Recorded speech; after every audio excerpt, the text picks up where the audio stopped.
last 2 days, we've all watched the story of 21-year-old NRI student Anmol Sarna's death unfold with disbelief and horror. Police say a drug-fueled party went out of hand and resulted in a hallucination trip for Anmol, where he was eventually found dead. Murdered, they say, by the security guards of the colony where the party was being held. All this while the parents were in the house.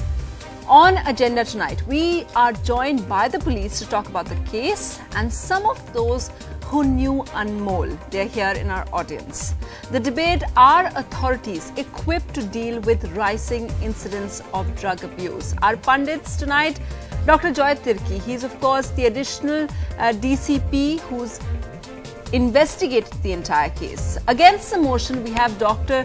Deepak Raheja of Hope Foundation, who deals with drug abuse cases, and Professor Anju Dhawan of the AIMS De-Addiction Center, who's done the study of drug abuse among the youth. That study is about to be published by NCPCR. But before we hear from our pundits, let's see how Anmol's story reflects the growing problem of drug use among the young.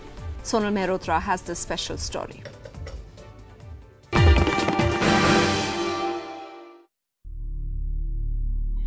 The mystery behind the death of Anmol finally resolved. The Delhi police arrested 2 private guards for the 21-year-old's murder. The police elaborated the sequence of events leading to Anmol's death. The police say that Anmol, along with Madhav and Shivang, purchased drugs worth 7,000 rupees from Noida on Friday. All 4 went to friend Pranil's house for the night to consume a strong drug, LSD. Under the strong influence of the drug, Anmol smashed the LCD television in the room.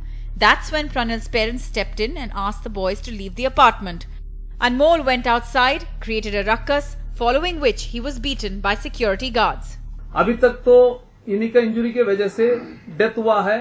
वो postmortem report doctor का formal opinion है और कुछ चीज है technical, हमारे पास कोई भी टेक्नोलॉजिकल एविडेंस है, उसी के मुताबिक भी वो बात कोरॉबरेट हुई है. This death has once again brought to the fore the ugly drug culture in the urban youth. A study by the National Commission for Protection of Child Rights says 22% adolescents suffer from a mental or behavioral problem. The drug use has led to 35% rise in HIV infections. See, it's very easy to get drugs and all in colleges. Like, everyone knows in a particular college that who to go to, and they know where to get these things from. So they just, call them, and like all the colleges in Delhi or wherever in India, they have these people. So you just make a few calls, find out who to talk to, and you can just get. It's not always LSD. The most commonly used substances are inhalers like ink erasers, glues, and medicines like painkillers and cough syrups. De-addiction centers have seen an increased percentage of minors being brought in for treatment. All the investigative leads in this case have pointed the police to a large student network which works in peddling drugs across campuses in the National Capital Region.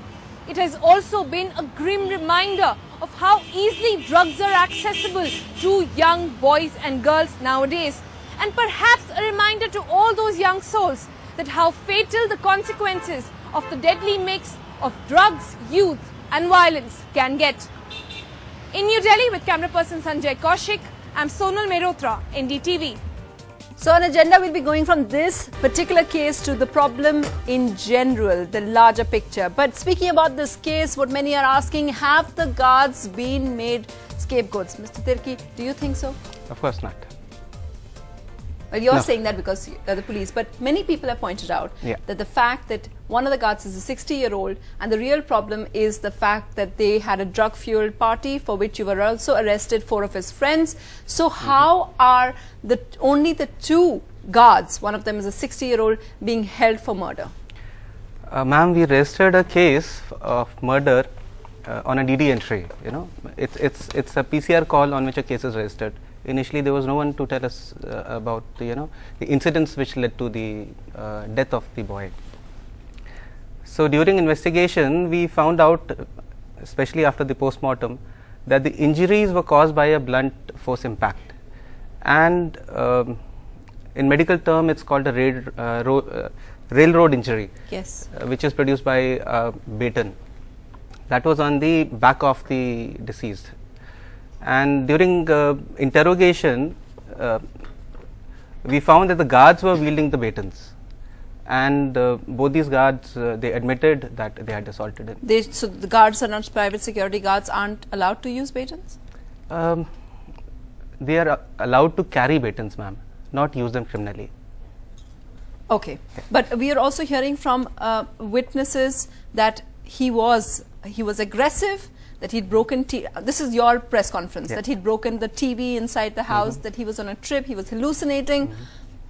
So you're saying that there was criminal negligence in what they did? There was criminal use of force, I would say, by the guards. Okay. I want to ask the second point, because we just want to get to the larger story later on. But first, if we go through each of the points, little details which the case is emerging and questions are throwing up. Are the police also trying to get to the root of the problem? Are they trying to get to the drug suppliers, is what many are also asking. Yes, ma'am, that is the logical course of action. We are going after the source. After the source. Yeah. And because you do, right now, these people have only been charged, the friends have only been charged with consumption, but which has a punishment of 6 months. Yeah, consumption mein utna hi hai, ma'am. So we have taken 2 of them on police remand to lead us to the source. And so you're looking for suppliers now. So there will be more arrests in this case.